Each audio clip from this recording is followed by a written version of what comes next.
Okay, so I'm going to go ahead and start this off with the Kansas City Chiefs versus the Cincinnati Bengals. And I'm going to start off with this game because this one definitely feels like the easier of the two games to pick, mainly because based on visuals, optics, recency bias, whatever you want to say, the Kansas City Chiefs feel like they should lose this game. And I know I'm not the only one that feels this way because the Chiefs started out as roughly a 2.5 point favorite and then got bet down to a 2 point underdog. So I am definitely not the only one that feels like Cincinnati will likely win this game. Here's the issue for me when I look at the Kansas City Chiefs is there's multiple reasons I can name why I feel like they should lose this game, but I really only feel like there's two major reasons they should win this game. Number one, first and foremost, is obviously the Andy Reid, Patrick Mahomes factor. Hall of Fame coach, Hall of Fame quarterback, likely to be. You just can't discount it. Andy Reid's really, really, really amazing, and as is Patrick Mahomes. You can't discount that. The second reason for the Chiefs is my continued concern for the Bengals' beat up offensive line versus the Chiefs' defensive line. Last week on air, Tony Romo said something to the tune of the Bills were obviously playing the Bengals. They said that the Bills' defense is only roughly 27th in pressure rate since Von Miller got hurt. That's not the case this week versus the Chiefs.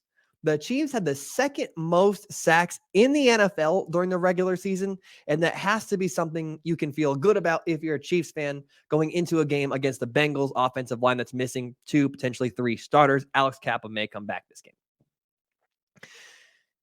If Patrick Mahomes were fully healthy in this game would obviously have significantly more intrigue and talking points. However, his health obviously cannot be understated, especially going into a game against the Bengals defense that appears to be playing its best at the right time.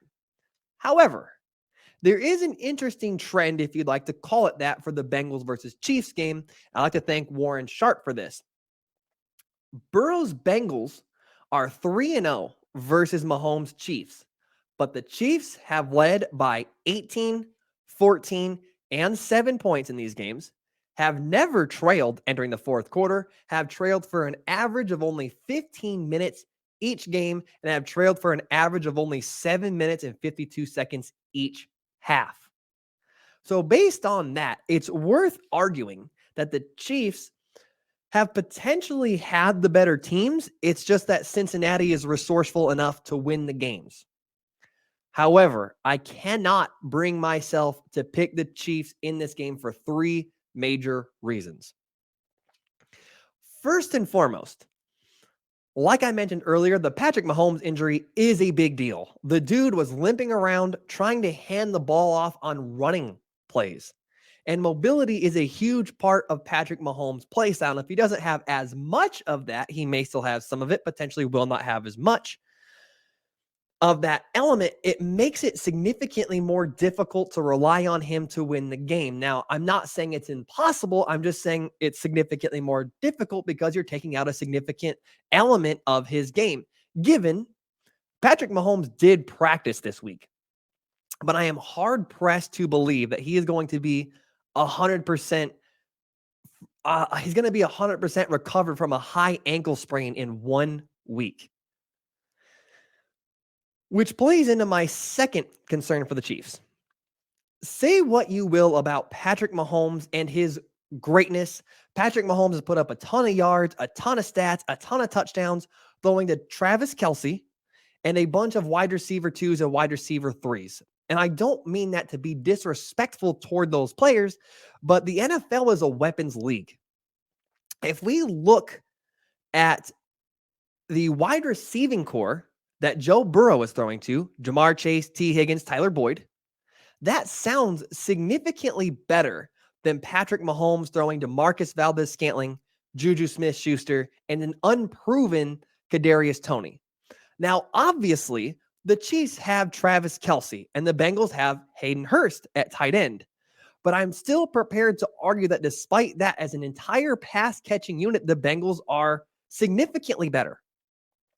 The Chiefs have a Hall of Fame tight end, once again, and a bunch of wide receiver twos and threes. The Bengals have two legitimate wide receiver ones, including Jamar Chase, who has a case to be considered the best wide receiver in football.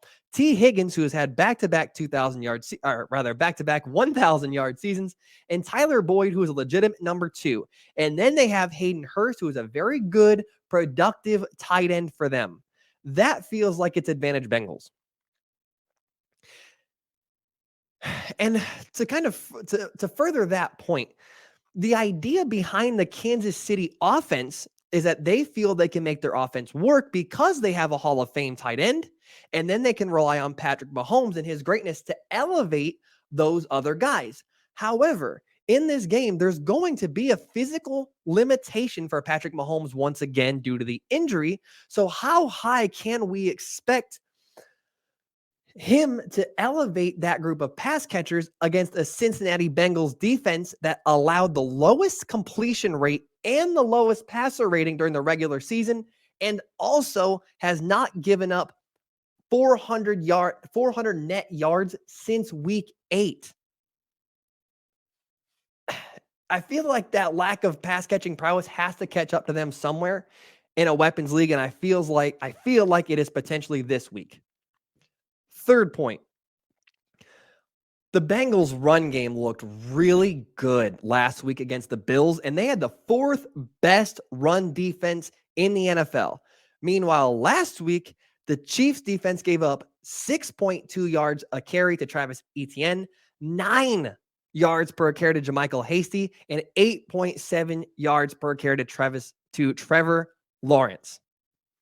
The Bengals last week piled up 172 yards on the ground, and Joe Mixon averaged almost 6 yards per carry. That feels like a mismatch going into this game. So, based on that, let's just play pretend and say right now Patrick Mahomes is 90%, 95%, hell, even 100%, which I seriously doubt.